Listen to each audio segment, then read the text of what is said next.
It's Mom and Pop Video Shop. Welcome back, or for the first time, to Mom and Pop Video Shop. I am Joel. I'm Tyson. And we are here for a retro movie review. And I'm going to grab my pick off the shelf for you. Moments later. And it is the one and the only, in the spirit of Headlong Into Monsters, as I mentioned in my earlier Dr. Giggles review, another movie I covered. We did three that episode. So I got another one coming. I don't know what this one is either. It is the one and the only, 1986's my favorite year. Night of the Creeps. Oh, nice. Yes. It's pretty sweet. This movie is amazing. I'm going to read off the Blu-ray box. By the way, I would have it on either Laserdisc or VHS, but in the spirit of me being a cheap bastard, I seriously don't want to pay dude, every time I find one, especially eBay. So I'm just, it's one of those I want to find in the wild. I do. It would be so like you find it for like somebody doesn't know. They're like $5. It's going to be hard to find that one though. It probably is, which is weird because actually I feel like I saw that video everywhere. Yeah. So I know it exists. Although the cover that everyone probably knows. There's a lot of this is the cover everybody knows, right? Big time nostalgia vibe though from that, I feel like. So, but the cover, this is the cover that everybody knows. That was the VHS box. That was always on the video store shelves. This cover though, I didn't see until later in life. Yeah. That's one of the alternate posters. I love this poster. Is that particular copy you have, is that like a Shout Factory? Yes. Or, okay. Yep. And it's Scream Factory. And the it's got like the director's cut and a bunch of other extras on it. And sweet. So I will read off of. Put it back together now, and so apparently I'm going to have to edit all this. Hold on a second. Hour later. Woo. So, Night of the Comet. Night of the Comet. Hot. Gotcha. Okay, just try it. By the way, I cannot believe I have not reviewed Night of the Comet on this channel. All right, so Night of the Creeps, read off the back of this box. Thrill me. When an alien experiment goes awry, it crashes to Earth in 1959 and infects a young college student.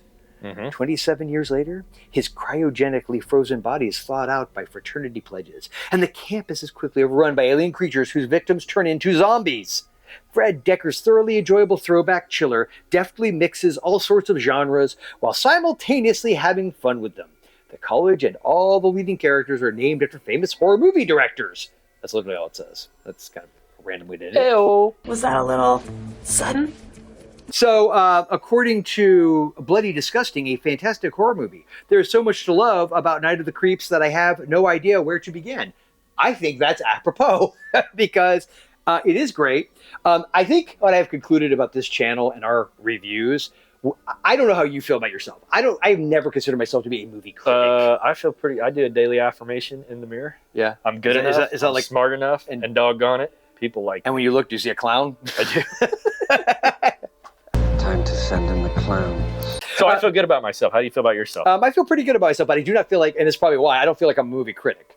I feel like I am a movie fan. We're not critics. We're clerks at a video store. So 9 times out of 10. Out and trying to, again, you're in a Ford Probe. Yeah. You got Domino's and a girlfriend cooling down out there. We're trying to give you something badass to...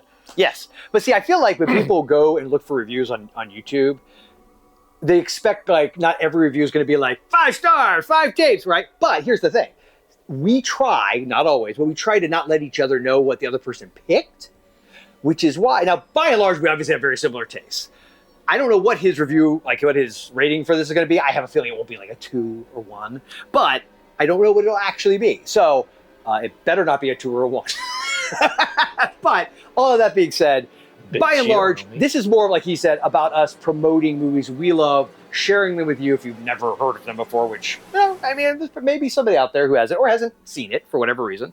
But Night of the Creeps is a movie that it gets the whole thing about being a horror comedy, and it does have humor and tongue-in-cheek in it. I don't think of this as a comedy. I don't either. In the same, like Dr. Giggles even, because again, some of the horror in Dr. Giggles, like the kills and stuff, are played a little straight, but it's obviously meant to be goofy and over the top. And I feel like I need to, full disclosure and be honest right now, I've seen this maybe twice. Okay. And it's been a minute. Yeah. Are you losing your voice? Yeah. Are you all choked up over Night of the Creeps? Yes. I'm getting verklempt. There. I'm verklempt again. So basically, it is a throwback to like the 1950s sci-fi horror. He mixes other subgenres in it. But any movie that's got killer slugs that turn people into zombies while dealing with also the subplot of a vengeance killing involving an axe murderer that is all built up around a classic urban legend of the lovers on Lover's Lane, and the axe murderer gets loose from the asylum. And I feel like on paper, the pitch on that is going to be, this is ridiculous. Yes, but it works. Yeah. Even the goofy, naked-butted aliens at the beginning. It is a fun movie. It is over the top. It is humorous, but I don't feel like it's funny. Like, I don't think it's like a laugh out loud funny Even movie. Tom Atkins is funny in this, but it's because he's over the top. Yeah, he's that classic cynical. He's literally the stereotype of the cynical detective played but by Tom Atkins. So he still plays it grounded. Yeah, there's like normal people level that you can take that, and then there's Tom Atkins is like, that's like after you beat the game on hard mode and you get to replay the story as Tom Atkins. Oh yeah, that's a good one. I like that. It's funny because they make it sound like it's very meta because all your characters are, like one of the characters is Cronenberg, his last name Romero. You got JC, which I'm sure for John Carpenter. I think they call it one way they say James Carpenter, and his last name. I think this predates the meta thing. Yeah, see, that's the thing. What I mean? I think it was you had student bodies. I think it's just not. Yeah, there have been movies that had been referential, but there's a difference between this kind of referential and then the Scream sort of postmodern referential. Student Bodies was a comedy. It was straight up a parody, like a spoof. This was not a spoof. This is not Scream a spoof. was not a spoof. No, but it was satire, but it wasn't. Yeah, this I think. Yeah. I choose to believe that this was just done out of love and respect. That's what it is.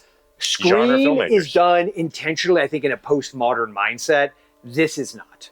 I feel like this is done to be a throwback to those 1950s horror movies, and it just has lots of nods to people who at that time were making horror movies and out of respect for them. Man, you guys thought, you didn't in a million years think you were getting all this highbrow, like, film discussion. And you were correct. Just sounds kind of dumb. So, Not in the comment. Not in the comment. Gotcha again. But in case you don't know, so Fred Dekker, the director of this movie, and also the writer of this movie, directed another I was going to say Monster Squad. Monster Squad. I also did RoboCop 3, which I haven't watched in a long time. Didn't he do something that we covered not too long ago? What did we do? He wrote the story, but the house was based on. I thought he did. Get on with it. There was a movie that wasn't horror related that I think his name was on. I feel like we had that conversation. That does sound familiar. So anyway, so Monster Squad, which of course I'm assuming everyone's seen that. Not saying that there will ever be a review for Monster Squad, but there might be eventually. We need to do like a special. That's even Monster Squad. It's a special, Really not into creep shit too. So speaking of that, if you're wanting to really hear me go on and on and on about this movie, go check out the Headlong Into Monsters review where I did this one, Dr. Giggles, and another movie which I won't mention yet because I might be reviewing that later. But Raul and Ashley definitely were checking out. But this is obviously a 5-taper for me. It goes without saying. Okay. You've seen it twice, so. Okay, yes, I've seen it twice. You've seen it twice, okay. But it's been a minute. Okay. And for that reason and that reason alone, I'm going to go with my gut and say 3 tapes. Like, really? I gave Fortress 4. How could you? You made me feel bad. No, but I think it's only because I need to. I gotta see this more. That's fair. And that's the thing I like about this because I feel like the problem is if we only ever picked movies we both equally love. Yeah. I'm not saying people watch these videos if they even do for our in-depth analysis of the cinema verite of the blah blah blah blah. I feel bad as a horror fan that this isn't part of like my. Yeah, but you know what? Can I be frank with you? Yeah. I rewatching it this time because I watched it with my kids along with Dr. Giggles and the other movie. Although they had seen the other movie not that long ago. This one, I think they like Dr. Giggles more because they like this movie. This is a very 80s movie, though. Yeah. I feel like there might be a C&D element to this movie, like legitimately. It's not that it's a bad movie. I think it's a great movie. But it's also just of its time. And like it just has that, you know what I mean? Does that make sense? Like, and I can see a horror fan, especially somebody from today who hasn't grown up with a lot of that stuff, watching it, just think it's super cheesy and not liking it. I love that. I feel bad because like Return of the Living Dead is sort of in that same boat for me. I haven't seen it enough to be. I feel like I'm not worthy. Yes. to give this a 4 or a 5. Yeah, because be I'm sincere, I'm not, for sure. You know what I Yeah, mean? yeah. Say what you're sincere about it. Yeah. Because I think if I was doing like Return of the Living Dead for me, I'd probably be like a 3 taper. Yeah. Like I don't remember sorry, near Ashley, as much about it apologies. as you do. You know Yeah, what I mean? I think this one though is 5 taper for me because it was so like I remember seeing part of it as a kid and it just terrifying me. There's a couple key parts, especially with the whole axe murder thing. For some reason, stuff set in the 50s because I guess in my head as a kid, because my dad grew up in the 50s, it's just everything seems so because all you ever saw was the way media portrayed it. Yeah. So it was very clean and very. Yeah, always, I love like, that kind of the stuff. girls were always so well, and so like when you mix that with like dismemberment, I don't know why that just mortified me. Town That Dreaded Sundown. Yeah, obviously a lot of the Stephen King stuff. Yeah, always Stephen King. Yeah, for sure. I think I think it always has a Stephen King vibe to it too, in a way. Like, it has that sort of aesthetic. So anyway, Night of the Creeps. Definitely let us know. Do you love it? Do you not? Let us know in the comments below. But yeah, I guess then until we meet again here in the shop, our love of It goes without saying, Night of the Comet never stops. Mom and Pop's Video Shop.